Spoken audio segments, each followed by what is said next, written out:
کندهار کې موټر بم برید څومره کسان وژلي او څومره تلفات یې اړولي. سلام ستړي مه شئ، زموږ چینل ته په خیر راغلی. که غواړئ پوه شئ ویډیو تر اخره وګورئ.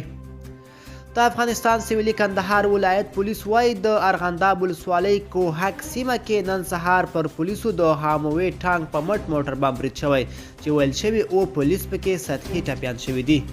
د کندهار د پولیسو ویان جمال ناصر بارګزي وایي برید نن شاوخوا 9:30 بجې شوی، خو نوموړي د برید په اړه نور جزئیات نه دي ورکړي. د کندهار د امنیت امیر فرید مشال وایي دا ټانک پولیسو پیژندلی.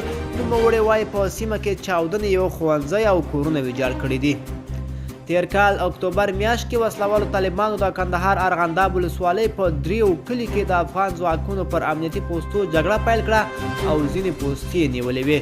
د جګړې له امله زیاتې کورنۍ کډوالې شوي او ځینې د دواړو لوري د جګړې ترمنځ په کلیو کې بند پاتې دي.